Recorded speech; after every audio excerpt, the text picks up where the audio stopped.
What if the weakest boy in a dying village held a secret stronger than any army in the empire? Keep watching, because by the end he trades noodle money for a nation's fate. Darkness first, then a smell that clawed its way into his throat. He pushed himself up, and his hands sank into something wet and soft. Pain ripped through his whole body before his eyes even adjusted. He looked down and understood why the ground felt wrong. He was lying across a pile of corpses, more piled over his legs. One dead man's eyes stared straight into his, empty and fixed. He screamed inside and bolted, legs moving before his brain caught up. He ran until his lungs burned, then collapsed beneath a massive tree. Only then did he dare to check his own body. Torn, bloody rags, old-fashioned clothing like something pulled from ancient China.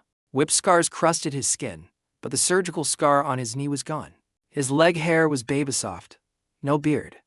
Not his body.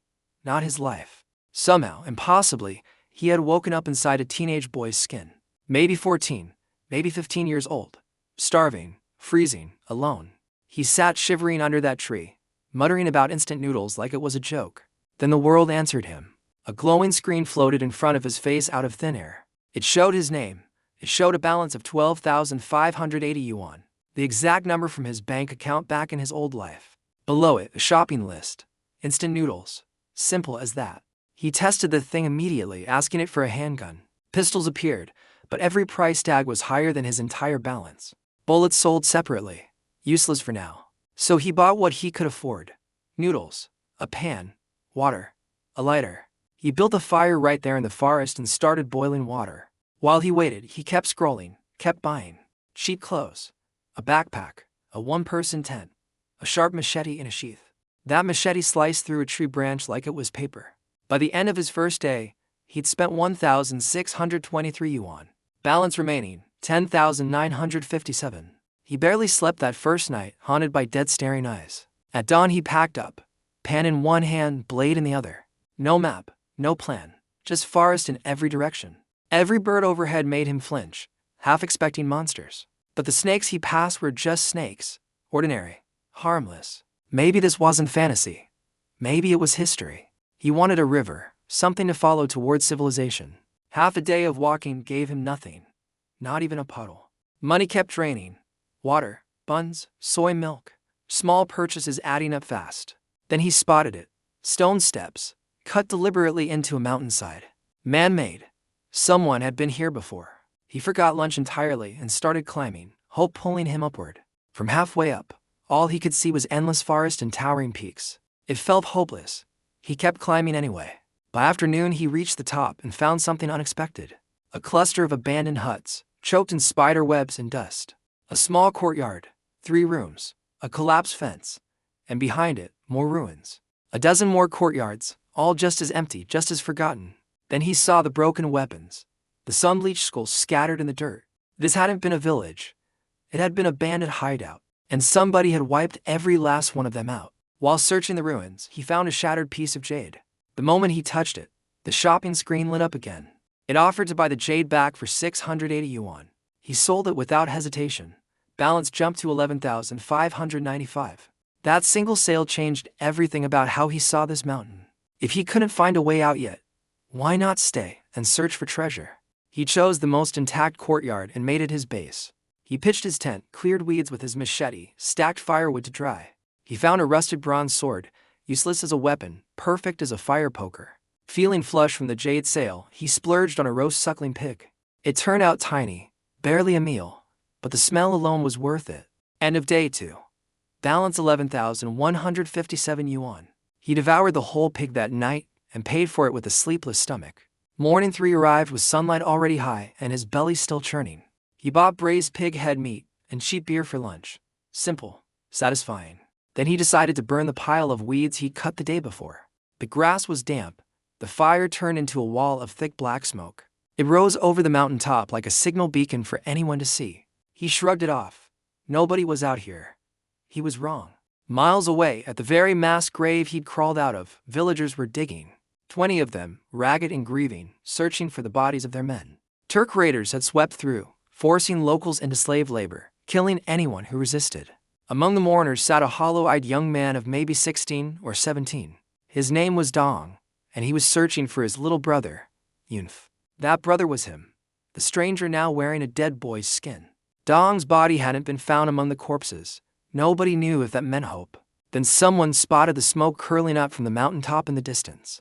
The villagers assumed Turk raiders were up there looting graves. But Dong felt something else entirely, a pull he couldn't explain or ignore. An old man begged him not to go, reminding him he was the last son left. Dong apologized, asked the old man to watch over their mother, and ran. He sprinted straight toward that column of smoke with no idea what waited there. Back on the mountain, the boy who used to be someone else was just drinking beer. He had no idea his careless little fire was about to summon his own family. He spent the afternoon digging through the ruins, hoping for more jade, finding only bones. He was starting to regret camping in this haunted place at all. Then a flock of birds exploded out of the forest below, flying straight toward him. He panicked and dove into his tent, machete and pen gripped tight. Something was climbing the mountain, drawn by his own careless smoke. He bought a pair of binoculars on impulse and peered down the slope.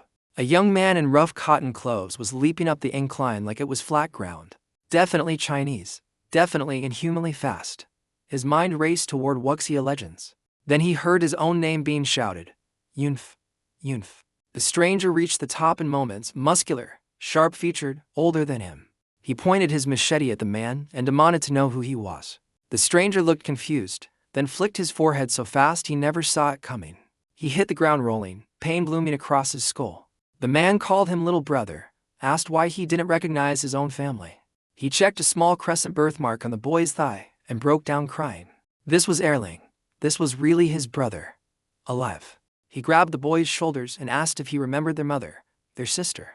The boy shook his head, and a lie was born that would carry his whole new life. He couldn't say the truth, that the real Erling was dead and a stranger wore his face. In this era, that confession would get him burned as a demon. So he played the amnesia card, and his brother believed every word of it. Dom wanted to take him home immediately to a mother and sister waiting for a miracle. This worked out perfectly. He needed a guide out of these mountains, and now he had one. A brother who'd run for miles on nothing, but a hunch didn't seem like a bad deal. He asked Dong to wait while he grabbed his things. End of day 3. Balance 10,937 yuan, and a whole new life waiting downhill. On the walk down, he peppered his brother with questions, hungry for details. Dong grew annoyed and told him to hush, warning that wild animals prowled these paths at night. Having someone this strong beside him made him feel safe for the first time in this world. He offered his brother a bottle of water. Dong couldn't figure out how to open it. He showed him the twist cap, and Dong marveled at the craftsmanship like it was magic. He lied smoothly, claiming he'd found a bag of useful things in the forest. Dong didn't question it. He just tucked the bottle into his waistband like a canteen. They walked through moonlight until Dong pointed ahead and said one simple word. Home. In his old life, he'd grown up in an orphanage. He'd never really had a home. Two small figures sat by a fire in the distance, his new family waiting. Along the way he'd learned the truth of where he'd landed. The Tang dynasty. A new emperor, a Turk invasion pressing down from the north, chaos everywhere. The village dogs started barking as they approached, and a tiny girl came sprinting out. Second brother, she cried, slamming into his arms, sobbing his name. Her name was Rui, 4.5 years old, with 2 little pigtails. He didn't know her at all, but her crying broke something open in his chest. Then his mother appeared, saw the whip scars on his arms, and wept with relief. She'd already been told about the memory loss. She only cared that he was alive. In his old life he'd had no mother, no siblings, no one waiting by a fire. Now he had a family sitting together under moonlight, and it felt strangely natural. He carried little Rui around the crumbling courtyard, taking in his new world. Thatched roofs full of holes, mice on the floor, mosquitoes everywhere. 3 rooms total, a bow and bamboo arrows hanging on his shared bedroom wall. His mother started cooking, and Dong told her to stretch the flour since food was scarce. He was the only provider, hunting dangerous mountain terrain to keep them fed. The boy insisted she use all the flour instead, claiming he had supplies to spare. Dong snapped at him, warning that raiders had emptied every granary for miles. He knew something Dong didn't. He had an entire invisible shop at his fingertips. When the bland noodle soup was served, he pulled out seasoning packets and stirred them in. The bowl exploded with the smell of spicy beef and ruitive straight into his lap. His mother and brother grew suspicious of these mysterious, precious spices. He lied again, blaming fleeing foreign traders for the bag of strange goods. They agreed to keep the backpack secret. If only they knew there was no bag at all. Everything came from a screen only he could see, floating just for him. By morning, the whole village knew he was alive, the only survivor of 30 taken men. Second Grandpa Shao arrived, aged far beyond his years by hard living and grief. His own son, Dashan, was among the dead. He asked the boy to attend the burial. The boy agreed. He had lain in that same mass grave. He owed this much. His brother wanted to hunt. The village's only hunter feeding people too weak to work. The boy had a better idea. Forget hunting. Catch fish instead with a proper net. Dong laughed at him, insisting he couldn't catch one fish with a simple pole. He clarified. Not a pole, a sticky net, the kind that traps fish completely. He bought one instantly, and his brother recruited two strong helpers to haul it. They swept the net across the creek while beating the water to drive fish downstream.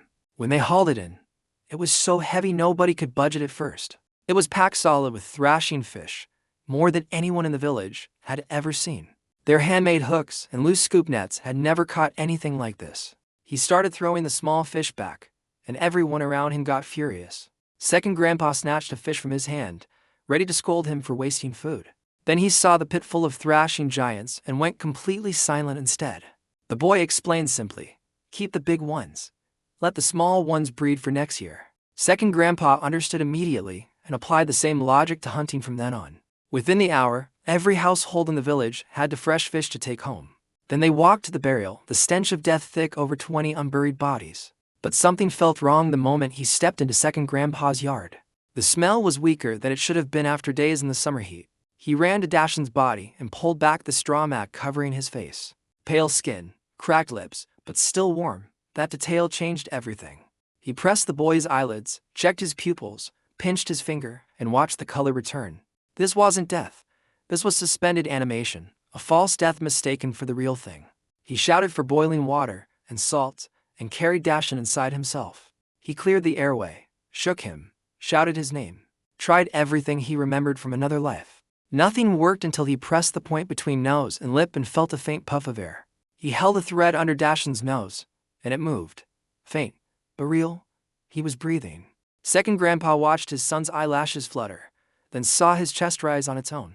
The old man broke down completely, sobbing that his family line wasn't finished after all. The boy corrected the room loudly, refusing to be called a miracle worker. He hadn't resurrected anyone.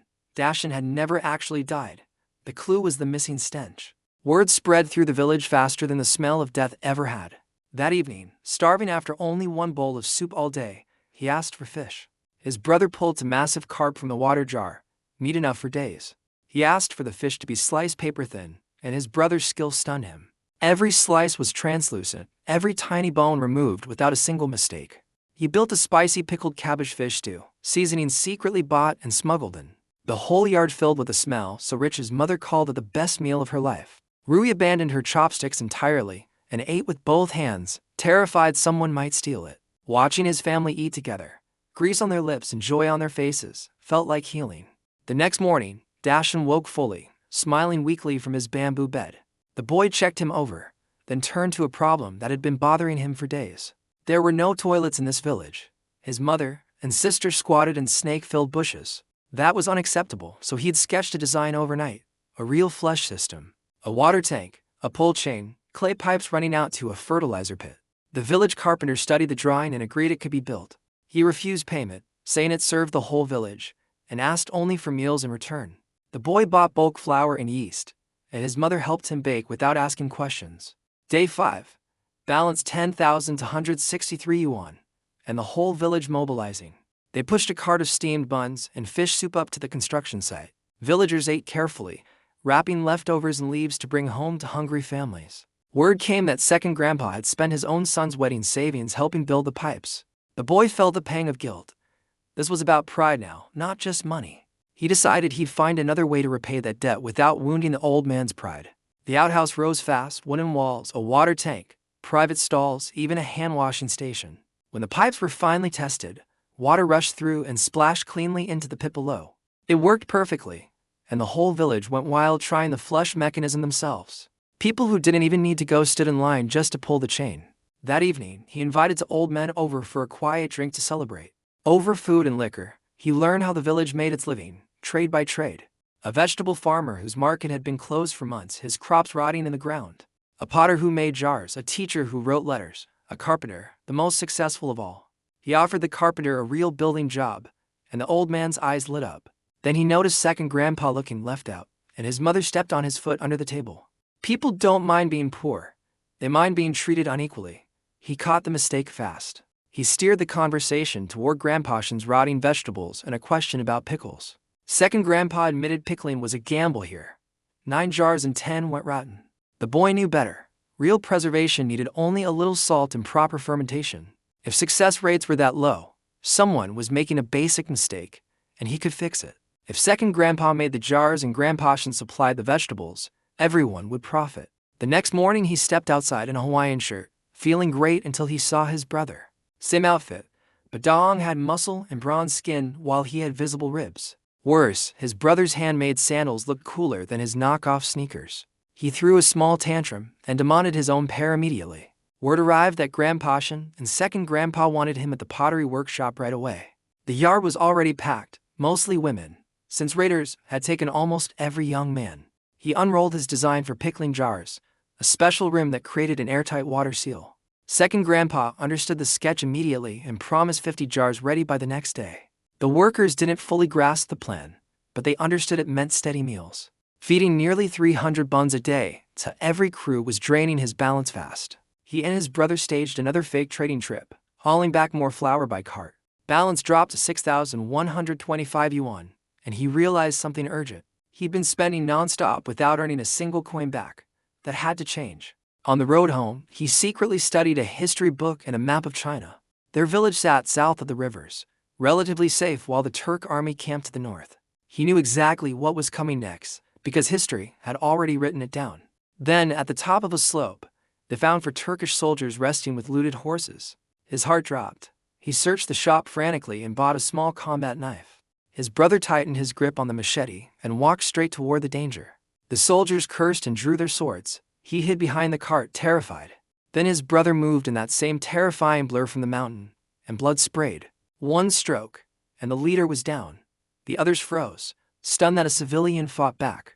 2 fled for the trees, archers reaching for their bows as they ran. He screamed a warning, and his brother closed the distance in an instant, cutting them down. 4 soldiers dead in seconds. He dropped to his knees and threw up on the spot. His brother checked on him, then eyed the loaded horses, torn between fear and greed. The boy convinced him to take everything. Their village didn't own a single horse. While his brother tied down the animals, the shopping screen flashed with an offer. 21 lang of gold, recyclable for 210,000 yuan straight into his balance. He hit the button and screamed with pure joy. Balance.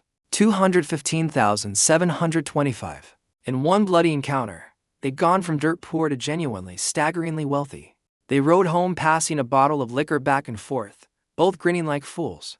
Approaching the village, they found everyone armed and terrified, mistaking the horses for another raid.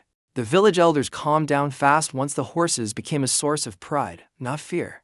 That night, the boy laid out a plan to hire every hungry household in the village. Not charity, real jobs, real wages, and everyone eating because everyone worked. His mother shut down every doubt about women in workshops with a single hard look. Terms were set: fair pay for the carpenter, independence for the farmer, partnership for the potter. The 4 horses were completely forgotten in the excitement over new jobs, exactly as planned. The next morning, the whole village gathered as he announced positions, one by one. Fish drying stations, pickle workshops, construction crews, all with real wages attached. The pay package for a supervisor alone was worth more than a restaurant job in the county. People nearly fought each other trying to volunteer for the open positions. He appointed trusted people to track accounts, teaching them numbers himself from scratch. Within days, the entire village was working at dawn, tools over their shoulders, hope in their eyes. He spent his own afternoons deciding on their very first product, sweet pickled garlic. 40 days to ferment, ready right as winter demand for preserved food would spike hardest. He tested a jar himself, sour, sweet, crunchy, exactly the quality that would win buyers. Word of the taste spread instantly, and villagers offered their own garlic for free. He insisted on paying market price anyway. A promise was a promise, and people noticed. Then, without warning, panic returned. Dashan and Debeo came sprinting, shouting about approaching raiders. Over a dozen Turk riders were closing in, chasing a runaway horse that had smelled its own kin. 16 cavalry arrived at the village edge, expecting terrified peasants who would flee on sight.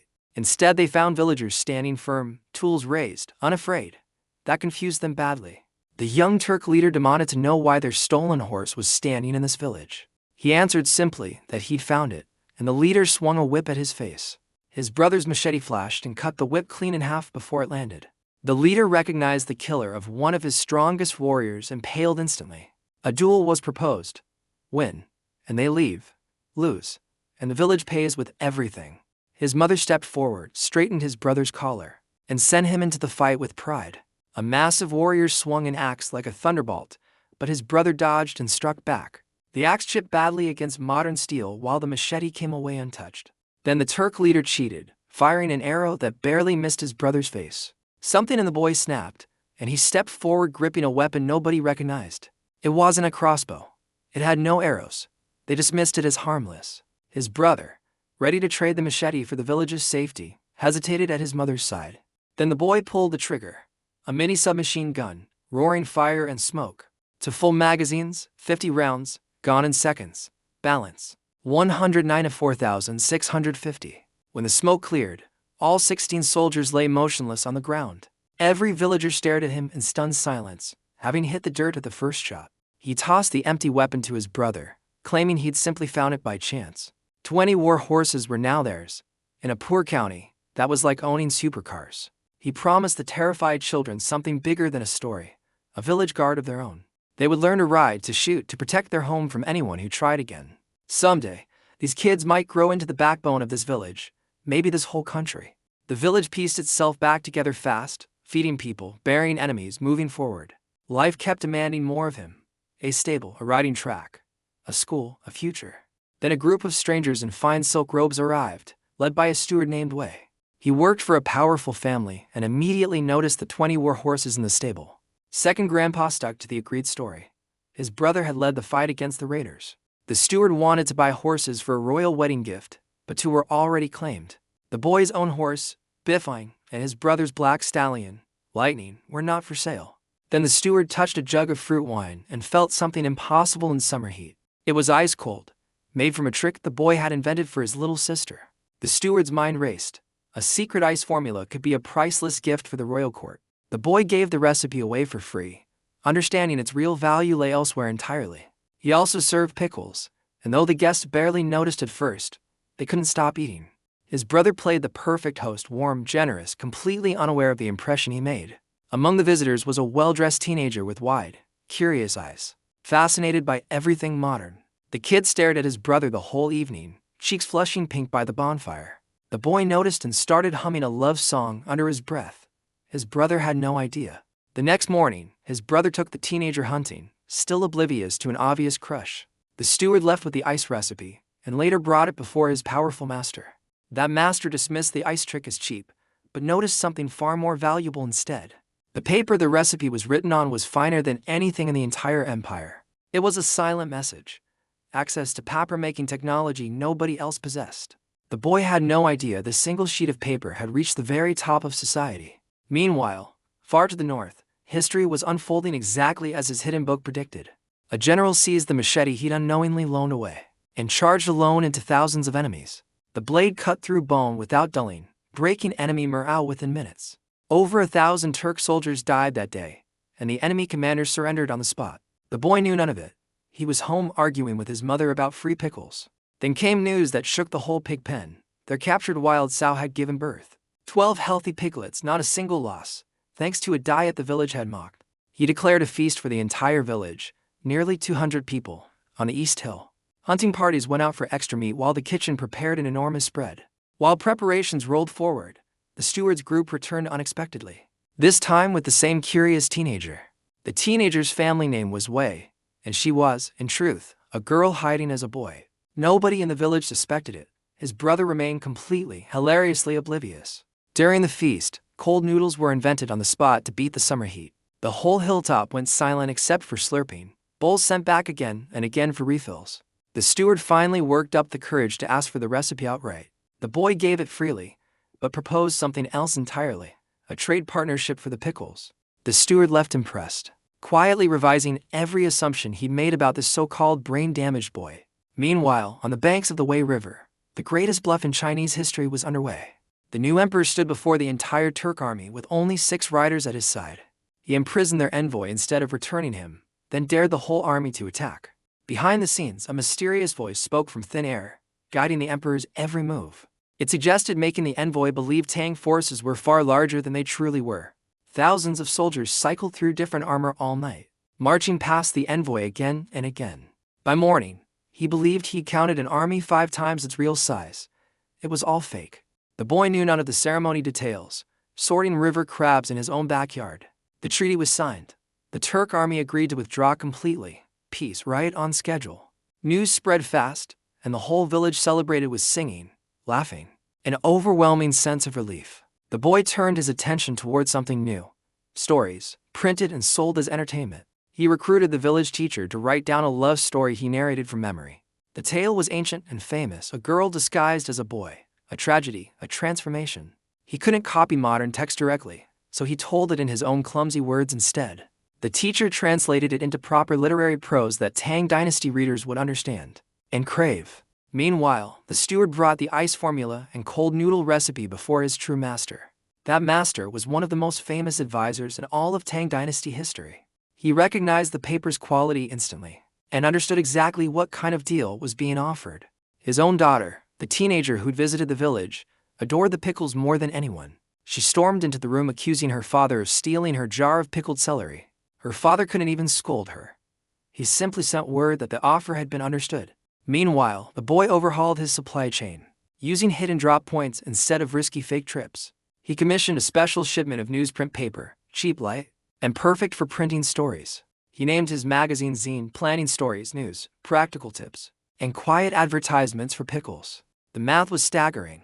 A single roll of paper could turn into thousands in profit. He sent his brother out to escort the carpenter to a new toilet building contract in the capital. Along the road, his brother's reckless riding spooked a passing carriage and enraged its occupant. Guards charged him with sticks, and his brother's new sword cut every weapon to pieces instantly. A drawn sword shattered against that same blade before its owner could even land it. The stranger's fury faded into curiosity the moment he saw what kind of weapon this was. Then a runaway horse carried the boy crashing straight into the middle of the standoff. He looked up and saw a girl peeking from the carriage curtain, strikingly familiar somehow. He blurted out a name from his old life, and she tilted her head, confused. Her brother accused him of staging the whole encounter just to get close to her. She diffused the tension herself, pointing out the obvious mix-up, and gave him a graceful exit. Then her eyes locked onto the jar of drunken crab in his hands like a hawk spotting prey. He offered the whole jar freely, and her brother's jealousy over one crab nearly ended in murder. As the carriage pulled away, she asked where he lived, cheeks pink, voice teasing.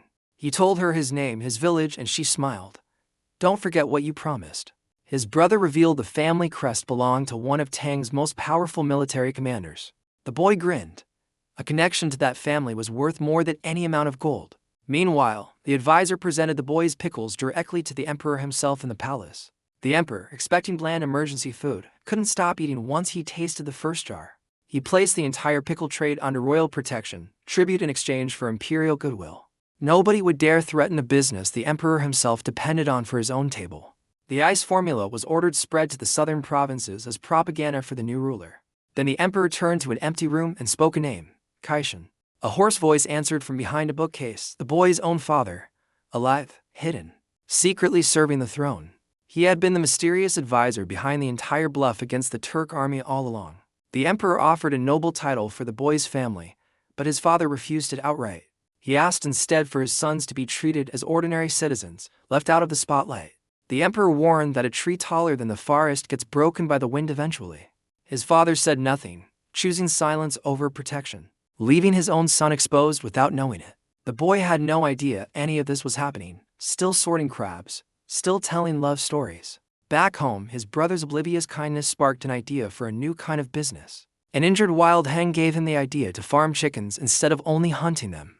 His brother scoffed, insisting wild chickens were too fast to ever catch alive in numbers. He remembered a childhood story about baskets, string, and scattered grain used to trap wild birds. Nobody believed the simple trick would work until the first chicken wandered straight into the trap. Within minutes, 5 baskets caught 6 live birds, and the whole village erupted with excitement. A postal courier arrived days later, delivering a letter and a business idea nobody had considered. The Tang postal network spanned over 1,600 stations, staffed by more than 20,000 people. This wasn't just mail, it was a nationwide distribution system, ready and waiting to be used. He loaded the courier with free copies of his magazine, 20 households, 20 seeds planted. The letter from the steward confirmed everything he'd hoped. The emperor wanted pickles delivered monthly. Protection money disguised as tribute. Anyone who threatened his business now answered to the palace itself. He sent gifts under both his own name and his brother's, quietly building goodwill in powerful houses. He told the teacher to print every remaining sheet immediately. Certain demand was about to explode. The courier handed out copies along his route, and readers became instantly, helplessly addicted. A station manager confiscated one copy for scrap paper, then got hooked reading it himself. He became so absorbed he lost track of time and ended up trapped, legs numb, screaming for rescue. The magazine's first victim wasn't an enemy. It was a grumpy old man stuck in an outhouse. Meanwhile, the courier's co-workers tasted the steamed buns he'd carried and instantly demanded more. A crab meat bun impressed the squad leader so much he bought 10 on the spot. By the next dawn, that same squad leader arrived at the village with a massive order. 50 buns, 100 crab meat buns, 10 jars of pickles, and a copy of the next issue. He'd overpaid without even realizing it, desperate simply to secure the goods before anyone else could. The boy discovered something unexpected. Steamed buns alone could carry serious commercial demand all on their own. The squad leader dropped 5 strings of coins on the table and asked a blunt question. Can you make 5,000 buns or not? This was no longer a village kitchen. It was a wholesale empire, delivered to his doorstep before breakfast. Growing faster than he could plan, he mobilized the entire village at once: crab catchers, mushroom hunters, dough-kneaders, everyone working. The squad leader proposed becoming a distributor, selling pickles along every road his couriers traveled. The boy agreed instantly on one condition. He needed 50 more honest workers and fast. Recruitment spread through personal networks, and even an orphan courier found people worth helping. Back at the postal station, the confiscated magazine had triggered a chain reaction nobody expected. Wealthy women across the county had read the first chapter and been unable to sleep since. Household stewards descended on the station at dawn, demanding the next installment immediately. A bidding war exploded over a single handwritten draft the courier had secretly copied for himself. 300, then 800, then a full silver ingot worth over 1,000 coins. Just as the deal seemed settled, a voice called out from the back of the crowd. 1,500 from the Chung family estate, and the entire room fell into stunned silence. 20 free copies of a cheap little magazine had just triggered a bidding war, worth 75 times its cover price. The teacher who'd once worried nobody would care about his writing had just been proven completely wrong. None of this reached the village yet, but the wheels of something enormous were already spinning. Every business he'd started with pocket change was quietly becoming something the whole empire noticed. Back home, life still felt small and ordinary: piglets to feed, pickles to jar. But somewhere in the capital, a former enemy of the crown prince now studied his handwriting. An emperor now knew his family's name because of one sheet of unusually fine paper. A hidden father watched from behind a bookcase, protecting a secret that could get his son killed. And a general's daughter waited by a riverside, remembering a promise about crabs and a name. None of these threads had collided yet, but they were all tightening, drawing closer together. For now, he focused on what mattered most: feed the village, keep everyone safe. Every jar of pickles, every printed page, every trapped chicken was a brick in something bigger. He didn't know it yet, but he was building an empire out of instant noodle money. And somewhere north, history kept turning exactly the way his hidden book said it would. The Turk threat had passed, but new dangers were forming in places he couldn't yet see. Powerful families now knew his name. Powerful men now wanted what he could offer. A boy who once begged an invisible screen for instant noodles now shaped policy from the shadows. His brother still thought he was protecting a helpless little sibling with no idea of the truth. In reality, that helpless little brother was quietly rewriting the fate of an entire dynasty. Every pickle jar shipped, every magazine printed pulled him one step deeper into that world. He'd wanted a quiet life. Instead, he'd built a supply chain the empire couldn't ignore. And the deeper he sank into this new world, the harder it became to stay invisible. His father's warnings still echoed unheard. A tree taller than the forest gets broken by the wind. He had no idea he was already that tree, growing faster than anyone could protect. The village that once buried its dead in silence now buzzed with commerce and ambition. Children who once feared for their fathers now dreamed of joining a village guard instead. Women who once begged for scraps now ran assembly lines producing pickles by the hundreds. And at the center of it all stood a boy who still called himself a stranger inside. He wasn't a hero by choice. He was just a man trying to survive with what he knew. But survival in this world had somehow turned into an empire nobody saw coming. Every night he lay awake calculating profits, timelines, harvest, and history he alone remembered. Every morning he woke to a village that trusted him more than it should have. That trust was a weight now, heavier than any gold he'd ever pulled from a dead man's pouch. He carried it anyway, because the alternative was letting his family, starve. Somewhere in the capital, powerful people were starting to whisper his name behind closed doors. He didn't know it yet, but a tension like that never stayed quiet for long. For now, the harvest season demanded his focus: crops to gather, pigs to breed, pickles to age. The magazine kept selling faster than paper could be printed, and coins kept flowing back. Every household in the village now had work, food, and something they'd never had before: hope. His mother stopped questioning where the money came from, focusing instead on keeping the workshop running. His brother kept swinging that ridiculous sword wrapped in leopard fur, prouder of it every day. His little sister kept growing taller, louder, and more spoiled with every passing week. And somewhere beneath all of it, the boy kept one secret buried deeper than any other. He knew exactly how history would unfold, and he was quietly using it to save everyone he loved. Not through swords or armies, but through pickles, paper, and a shopping screen only he could see. It sounded absurd even to him, and yet it was working better than anything he'd planned. The magazine's success alone had done what soldiers and money never could. It bought him allies. An advisor who once mocked a child's gift now saw him as a serious business partner. An emperor who once dismissed pickles as peasant food now demanded them delivered monthly. A general's daughter who once teased him about a mistaken name now waited for his next visit. A hidden father who once refused him protection had, perhaps, already changed his mind quietly. None of it felt real most days. He was still just a boy trying to feed his village. But the empire was starting to notice: one jar of pickles, one page of paper at a time. And every step forward pulled him further from the quiet, ordinary life he'd once hoped for. He didn't regret it. Not with the mother who smiled again. Not with the sister who never went hungry. Not with the brother who stood taller with every battle won and every sword swung. Whatever came next, whatever danger followed all the sudden wealth and attention, he would face it. Because for the first time in either of his lives, he finally had something worth protecting. Behind the scenes, the bidding for his story kept climbing. Coins stacking higher than anyone expected. 300 became 800. 800 became a full silver ingot in someone's palm. And just when the deal seemed done, one more voice rose above the crowd. 1,500.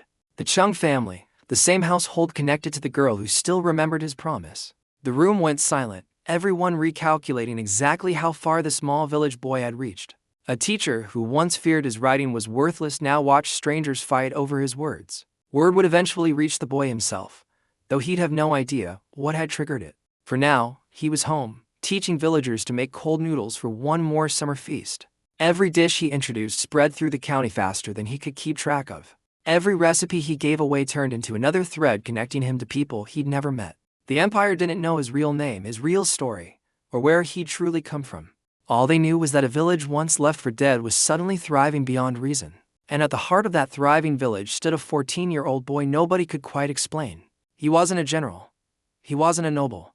He was, on paper, nobody at all. And yet emperors ate his pickles. Advisors courted his favor. Generals' daughters remembered his name. It was the strangest kind of power, built not on swords, but on flavor, paper, and patience. He understood something most conquerors never learned. You don't need an army to change history. Sometimes all you need is a shopping screen, a little knowledge, and a village willing to trust you. The Turk threat had passed. The treaty held. The empire settled back into an uneasy peace. But peace, he knew, was never permanent. Somewhere ahead, new trouble was already forming. For now, though, the harvest moon rose over a village that finally had enough to eat. Children laughed near the horse paddock. Women gossiped over pickle jars. Men swapped stories by firelight. It was, in every way that mattered, exactly the family he'd never had in his old life. And he intended to protect it, one clever trick and one hidden shopping spree at a time. His brother, still blissfully unaware of the girl who adored him, kept training with that absurd sword. His little sister kept demanding candy, soda, and bigger bowls of shaved ice every single day.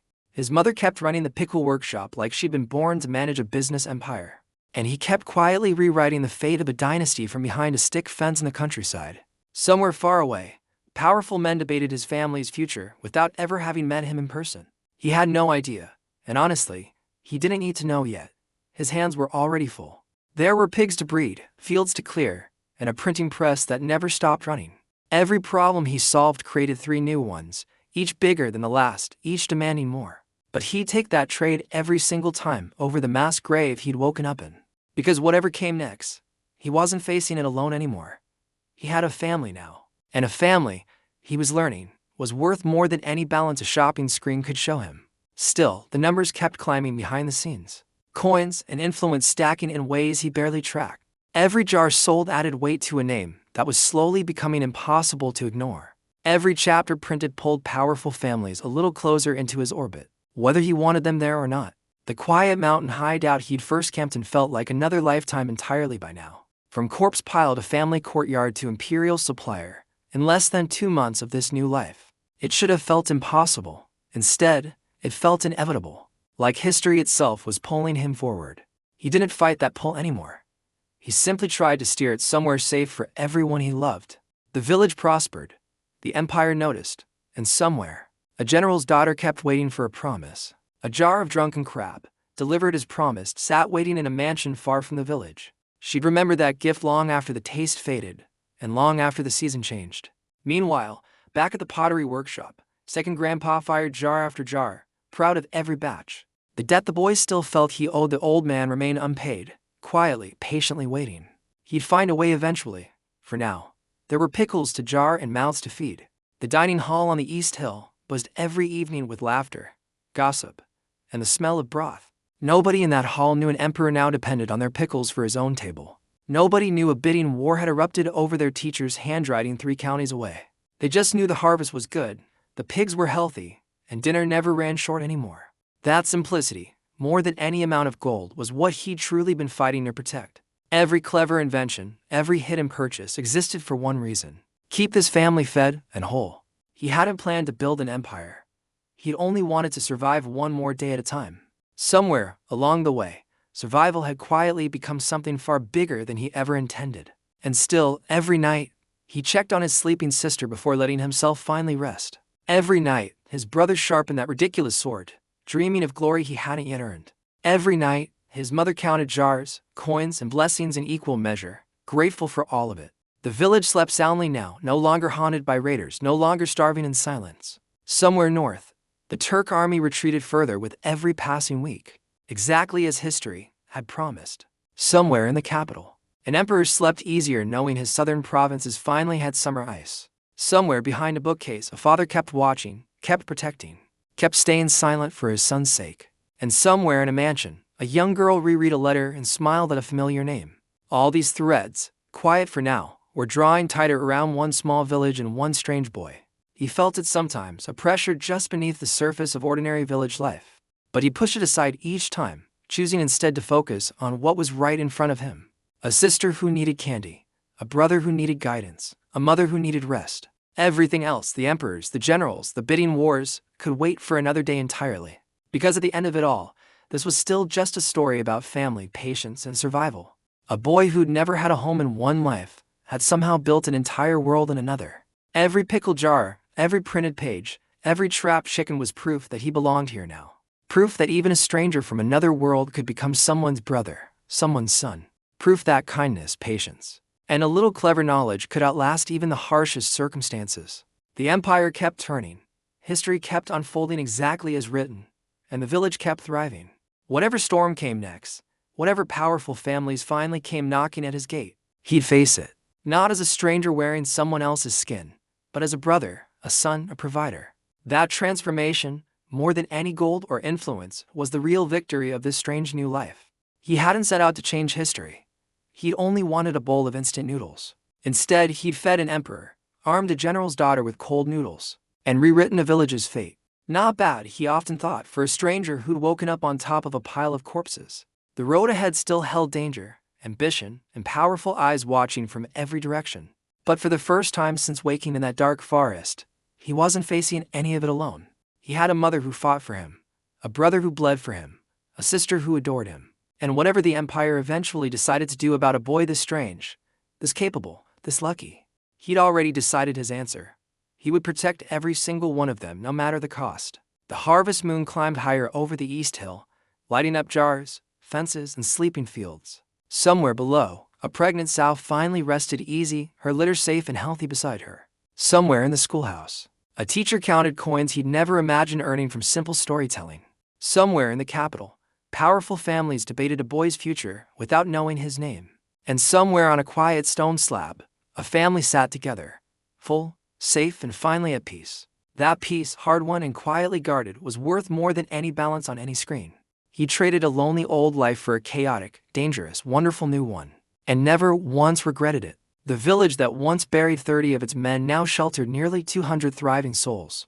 The boy who once begged an invisible screen for noodles now shaped the fortunes of an empire. And the family that once mourned a dead son now celebrated a strange, brilliant, beloved one instead.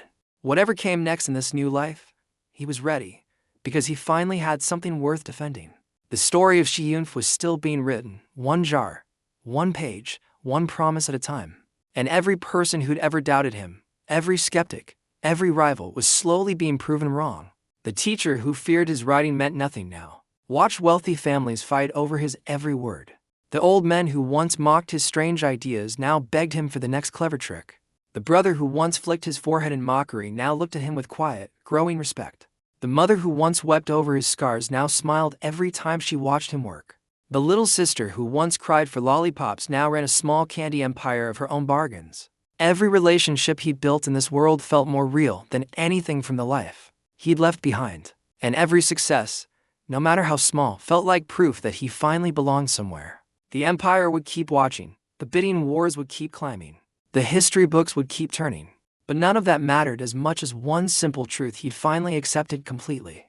He wasn't a stranger playing pretend in someone else's life anymore.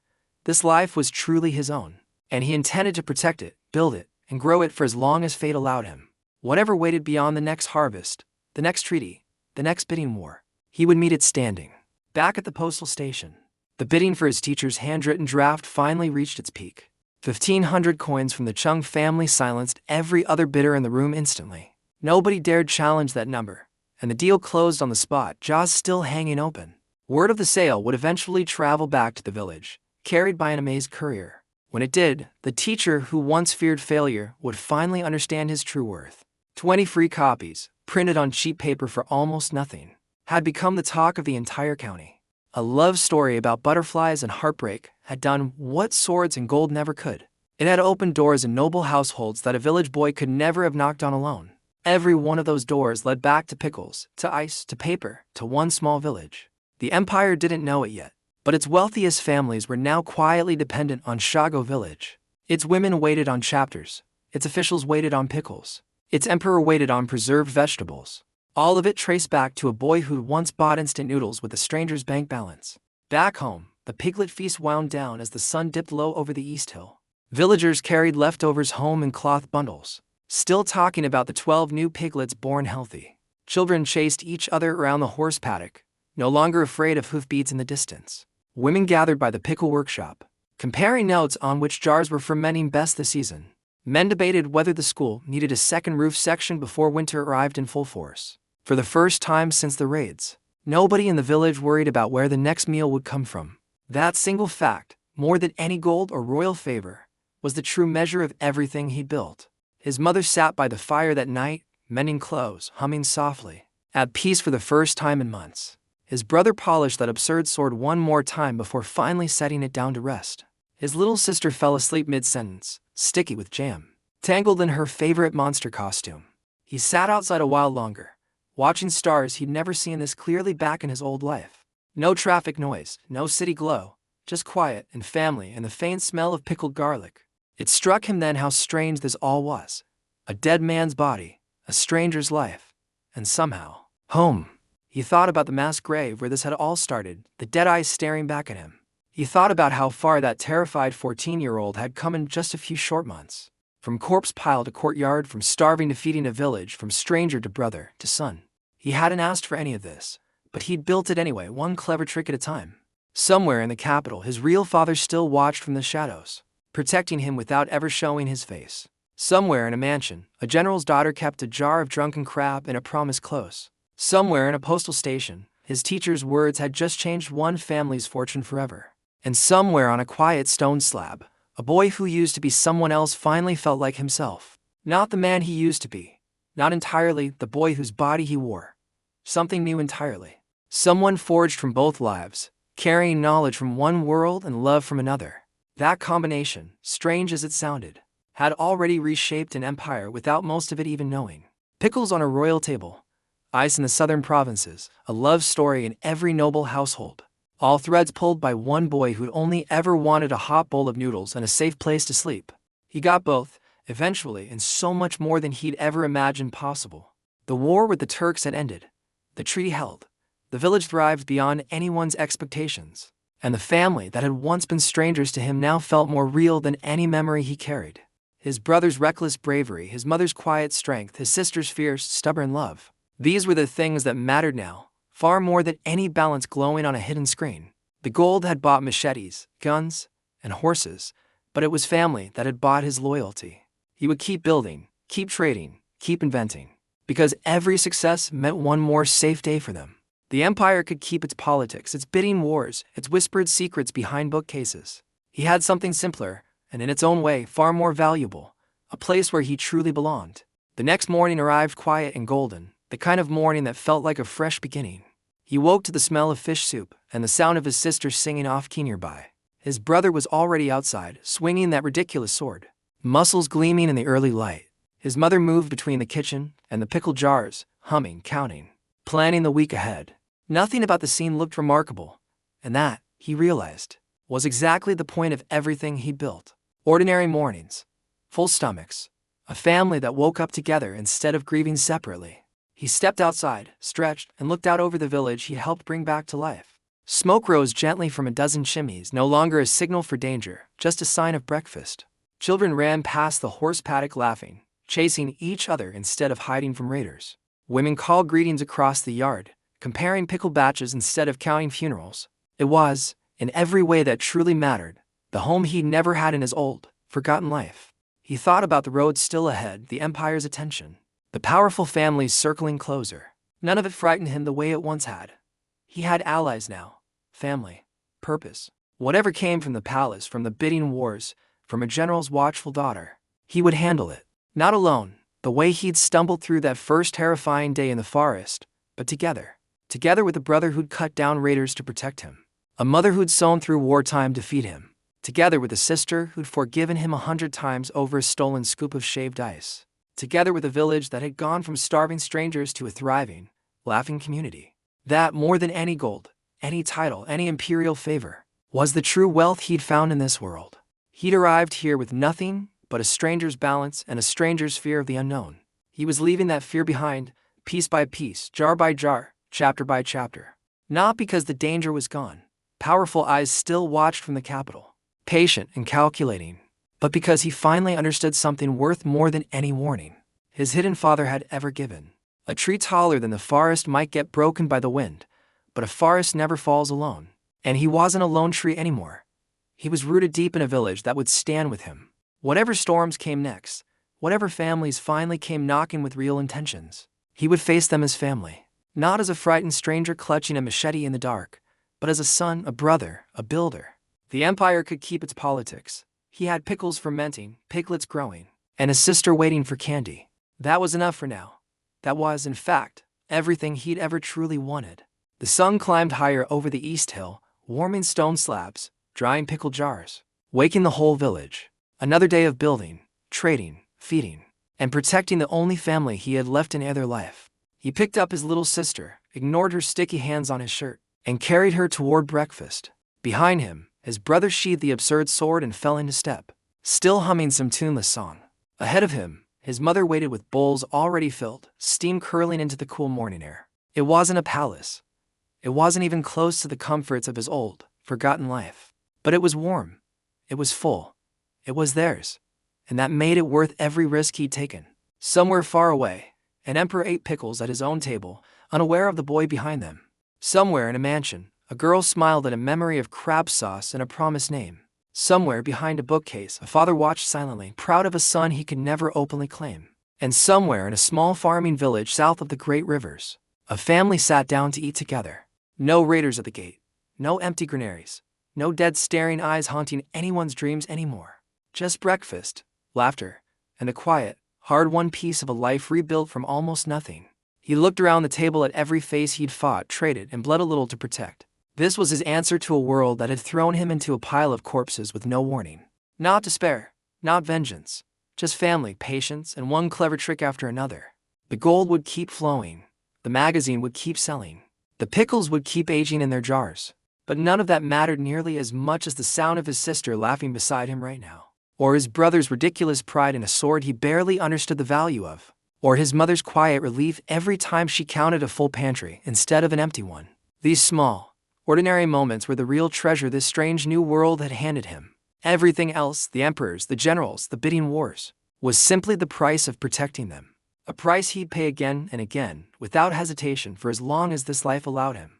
Because somewhere between a mass grave and a family breakfast, he'd found something he never had before. A place to belong, people who needed him, and a purpose bigger than mere survival. That, more than any twist, any treasure, any imperial favor, was the true heart of his story. A stranger from another world, given a second chance he never asked for and never expected. He'd spent it building a family, a village, and quietly, unknowingly, a piece of history itself. And whatever came next, he was ready to keep building, one jar, one page, one promise at a time. The village bell rang softly in the distance, calling workers to another day of honest labor. He finished his breakfast, kissed his sister's sticky forehead, and stepped out into the morning light.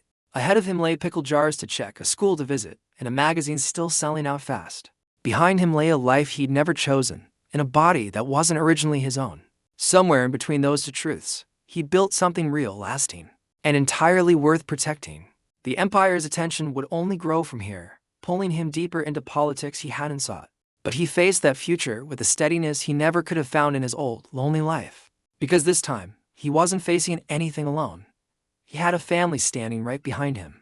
A brother with an absurd sword and an unbreakable will. A mother with quiet, unshakable strength.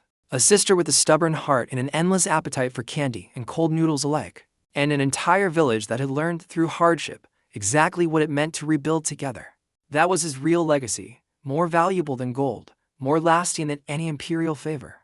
Not the pickles, not the magazine, not even the fortune sitting quietly in a hidden shopping screen. It was the family he'd found, the trust he'd earned, and the home he'd finally built. A stranger who woke up among the dead had somehow given an entire village a reason to live again. And in doing so, he'd finally given himself one too, a reason far bigger than mere survival. The road ahead still stretched long, uncertain, and dangerous in ways he couldn't fully predict. But he walked it now with family beside him, purpose in his hands and hope in his chest. Whatever the Empire decided to do with a boy this strange, this capable, this quietly powerful, he would meet it the same way he'd met every challenge since waking in that dark forest. With clever tricks, careful patience, and a fierce, unshakable love for the family he'd chosen. Because in the end, that was the real story hiding beneath every twist, every trade, every triumph. Not a boy who conquered an empire, but a boy who finally found somewhere to call home. Not a stranger who stole another life, but a brother who earned his place inside it fully. Not a con artist selling tricks from another world, but a son who fed his mother when it mattered most. Every jar of pickles carried that truth quietly inside it, sold to strangers who never knew the story. Every page of his magazine carried it too, wrapped inside a tragic tale of butterfly lovers. And every villager who ate a warm bun or drank a bowl of cold noodle soup felt it, even unknowingly. Something had changed in Shago village the day a stranger woke up among its dead. Not just fortune, not just food. Something deeper, something that felt a lot like hope restored. He carried that hope forward now, into fields still waiting to be cleared, into pickles still fermenting, into a future that would eventually bring emperors, generals, and secret fathers into direct contact with him. But for today, none of that mattered as much as one simple, quiet truth he held close.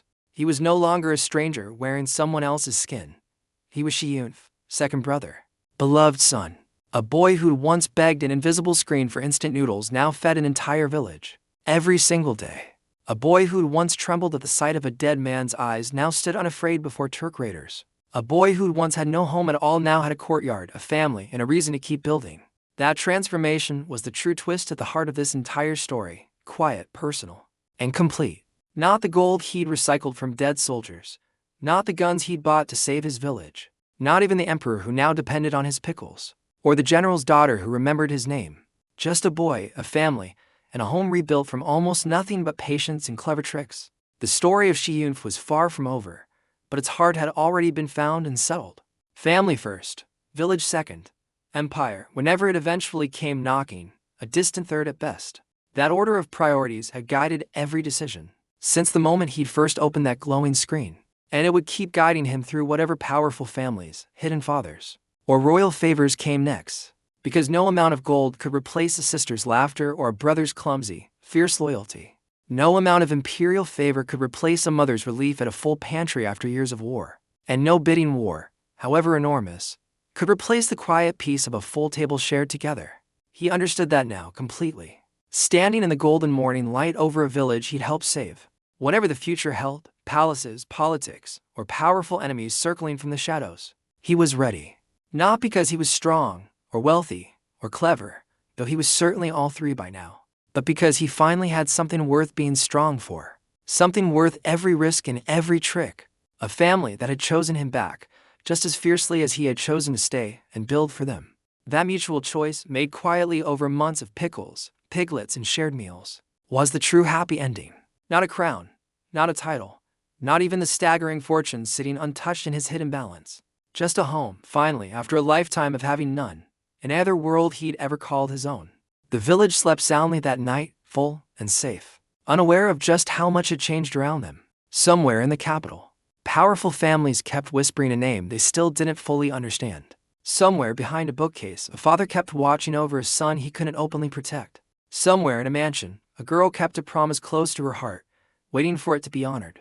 And somewhere on a quiet stone slab in Shago village, a family slept peacefully beneath the stars. No fear of raiders, no hunger gnawing at empty stomachs, no graves waiting to be dug at dawn. Just rest, earned through months of struggle, cleverness, and a stranger's stubborn refusal to give up. That stranger had arrived with nothing but fear and an unfamiliar body wrapped in bloody rags. He was leaving that fear behind for good, replaced by something sturdier, something that felt permanent, belonging, purpose, a family that called him son and brother without a single trace of doubt. Whatever twist history still had waiting, whatever powerful eyes still watched from distant palaces and mansions, he would face them the same way he'd faced every impossible day since waking among the dead, with clever tricks, quiet patience, and a family who would always stand beside him. The empire could keep its politics, its bidding wars, its whispered secrets behind closed doors and bookcases. He had pickles fermenting, piglets growing, a magazine selling out, and a sister demanding more candy. That was his empire now, small and strange and utterly, completely worth every single sacrifice made for it. A boy who once had nothing had built everything that truly mattered, one clever choice at a time. And in a world that had thrown him into a pile of corpses without warning or mercy, he had found, against every possible odd, exactly what both of his lives had always been missing. A home, a family, a reason to wake up every single morning and keep building forward. That, in the end, was the true fortune hidden beneath every jar, every page, every clever trick. Not the balance glowing on an invisible screen, no matter how staggering that number had become, but the quiet, steady love of a mother, a brother, and a sister who had chosen him completely. The story of Shiyunf would keep unfolding, through empires, treaties, and powerful families yet to come. But its foundation had already been laid, solid and unshakable, in a small courtyard on a hillside. A courtyard once filled with spider webs and bones, now filled with laughter, warmth, and the smell of pickled garlic. A courtyard where a stranger had become a son, a brother, and finally, truly, himself again. Not the man he used to be, and not entirely the boy whose body he now wore. Something new, something built from both lives, carrying forward the very best parts of each. Patience from one world, love from another, cleverness that belonged somehow entirely to him alone. That combination had already changed a village, touched an empire, and quietly rewritten pieces of history itself. And it would keep changing everything it touched, one jar, one page, one promise at a time. Because that was the real lesson hiding inside every twist of this strange, impossible journey. You don't need to be born into power to change the world around you completely. Sometimes all it takes is patience, kindness, a little clever knowledge, and people worth protecting. Shiyunf had all four in abundance, and he'd used every one of them without ever once giving up. From a mass grave to a thriving village, from a stranger to a son, from fear to family. That was his journey, and it was far from finished, but its heart had already been found. A home, rebuilt from nothing, standing strong against every storm the empire could ever send its way. A family chosen and chosen back, bound tighter than blood by months of shared struggle and triumph. A future, uncertain but no longer frightening, faced together instead of alone in the dark. That was enough. That was, in fact, everything he had ever truly needed from either life. And as the stars settled over Shago village one more peaceful night, the story quietly continued forward. A stranger had found a home, a family had found their son, and together, they had found their future.